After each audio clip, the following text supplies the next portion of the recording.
Hai hai hai, welcome to my channel. Kali ini kita akan membahas terkait permasalahan peserta didik.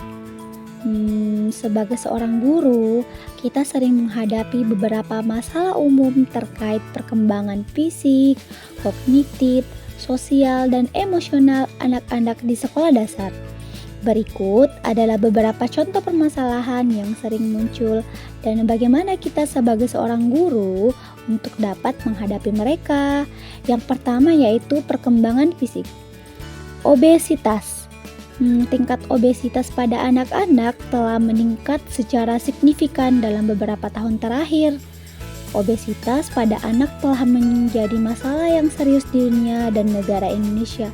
Akhir-akhir ini, lebih dari 9 juta anak di dunia berusia 6 tahun ke atas mengalami obesitas. Hingga kini, angkanya terus melonjak.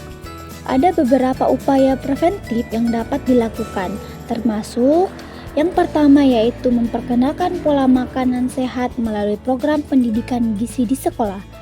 Kemudian, menyediakan makanan sehat dan cemilan yang bergizi di kantin sekolah dan mengadakan kegiatan olahraga yang teratur serta menyenangkan di sekolah serta mengajak siswa dan orang tua untuk lebih terlibat dalam program kebugaran dan aktivitas fisik di luar sekolah. Perkembangan kognitif. Kesulitan dalam belajar. Kesulitan dalam belajar merupakan suatu kondisi di mana peserta didik dalam proses belajar ditandai dengan adanya hambatan-hambatan dalam mencapai hasil belajar.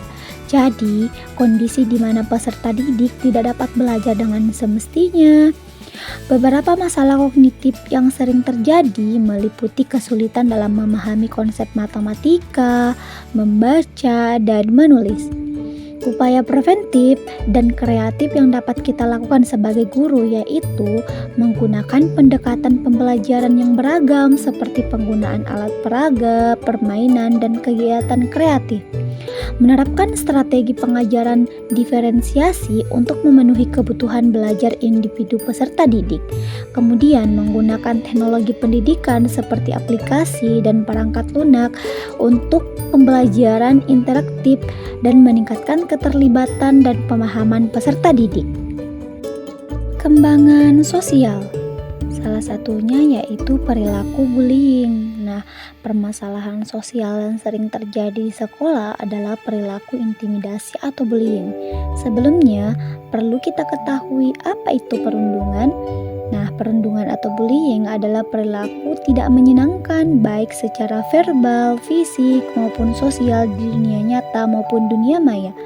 Perundungan juga membuat seseorang merasa tidak nyaman, sakit hati, dan tertekan, baik dilakukan oleh perorangan maupun kelompok. Upaya preventif dan kreatif yang bisa kita lakukan sebagai guru yaitu menerapkan program anti-bullying yang melibatkan peserta didik, guru, dan orang tua.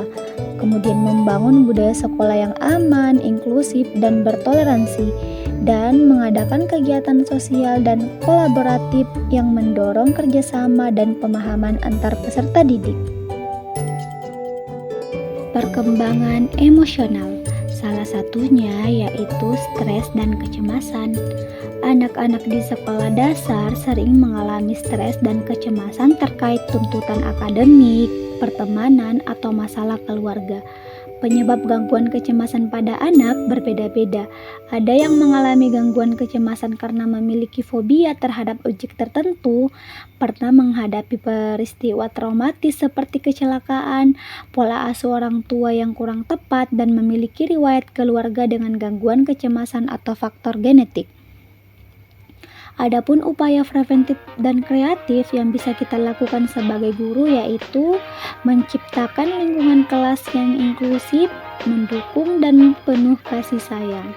Memberikan waktu dan ruang bagi siswa untuk berbagi tentang perasaan dan mendengarkan dengan empati.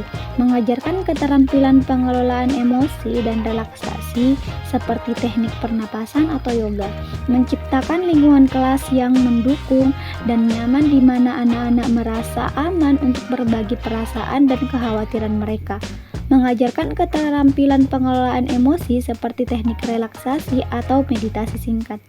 mendorong komunikasi terbuka dengan orang tua dan melibatkan mereka dalam mendukung kesejahteraan emosional anak. Oke teman-teman, demikian video terkait permasalahan perkembangan peserta didik.